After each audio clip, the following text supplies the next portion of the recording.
প্রতিদিনের মতন আজকেও আমি ভোরে ঘুম থেকে উঠে গিয়েছিলাম। তো আমি প্রতিদিন ভোর 4টায় ঘুম থেকে উঠি, কেননা আমাকে প্রতিদিন দোকানে যেতে হয়, সেজন্য আমাকে একটু ভোরে উঠতে হয়, নইলে কাজের তাড়াতাড়ি করে হয়ে ওঠে না। তো কাজগুলো না করলে আবার নিজে দোকানে যেতে পারবো না টাইম মতন, কেননা আমাকে ভোর আবার 6টায় দোকানে যেতে হয়, সেজন্য আমাকে ভোর 4টায় উঠতে হয়। তো আজকেও সেরকম আমি ঘুম থেকে উঠে গিয়েছিলাম ভোর 4টায়, আর সব বাসি কাজ করে আমাকে দোকানে যেতে হয়েছিল।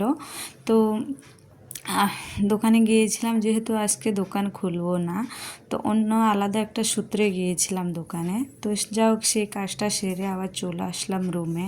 আর যাওয়ার সঙ্গে মেয়েকে বলে গেছিলাম রান্নাটা বসার জন্য।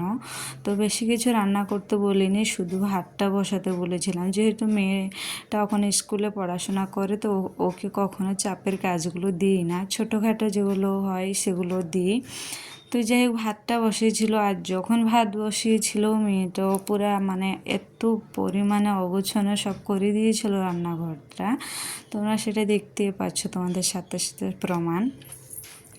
তো আমি আবার এসে আবার ওগুলো সুন্দর করে সাফ করতে হচ্ছে আমাকে, যেহেতু ওরা এখনও ছোট, সেরকম গুছিয়ে কাজ করতে পারে না। তো যাই করে ওই সময়ে ওদের যেটুকু ওরা পারে সেটুকুই করে। যাই হোক ওতেটাই আমরা অনেকটাই খুশি।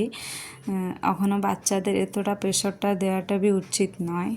তো যাই হোক, সবাই কেমন আছো? আশা করি সবাই ভালো আছো। আর আজকে সকালটা তোমাদের নিয়ে কাটবো সে আশাই করলাম, যেহেতু আমি আজকে বাড়িতে থাকবো, সেজন্য ভাবলাম তোমাদের সাথে একটু কিছু শেয়ার করি, যেহেতু অনেক দিন আমি একটা লং ভিডিও দিচ্ছিলাম না।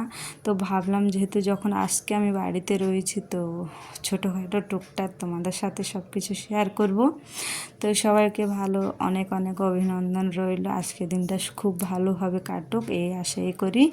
তো সবাইকে কোত্থেকে দেখছো আমার ভিডিওটা অবশ্যই আমাকে কমেন্টের মাধ্যমে জানিও। আর আমি তো উড়িষ্যার থেকে বলছি, আর জ্যোৎস্না দাস। আর আমার পেজে যারা নতুন সদস্য হয়ে এসেছে অবশ্যই আমার পেজটাকে ফলো করে দিও।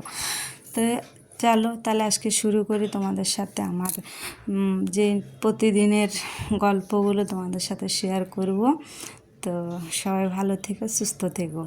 তো দেখো আমি প্রথম চলে আসলাম বাথরুমে। তো অনেকগুলো জামা কাপড় সব ভিজানো ছিল, যেহেতু আজকে আমি দোকানে যাব না, তো ওগুলো আমাকে আজকে করতে হবে।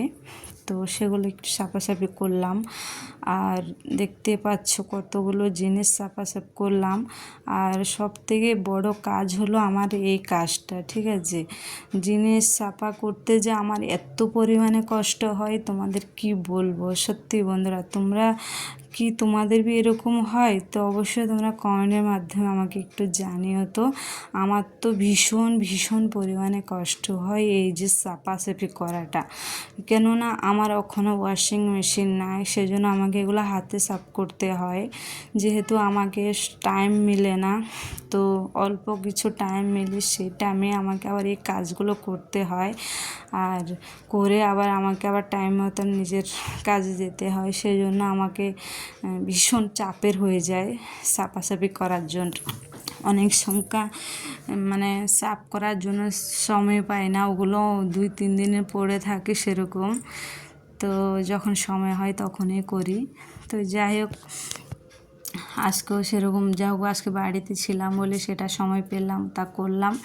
তো যাই তোমাদের সাথে গল্প করতে করতে দেখো আমি আবার পুজোর ঘরে চলে আসলাম। আমার ভগবানের পাশে তো ওই প্রতিদিনের নিত্যকর্মটা তো আমাদের করতে হবে।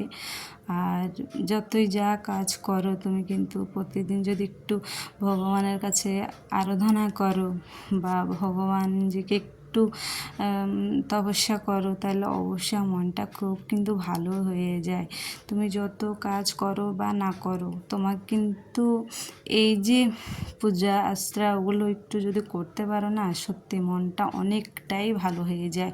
মনে সারাদিন ওই কুমন্ত্রণা কুচিন্তা এগুলো কখনোই থাকে না, যদি তুমি একটু মন দিয়ে ধ্যান দিয়ে যদি একটু ভগবানকে ডাকো, ঠিক আছে? তো আমরা যেহেতু এখন বাইরে রয়েছি, বিদেশে রয়েছি, আর সব প্রতিদিন তো আমাদের নিজের আপনজনদের সবাইকে পাই না।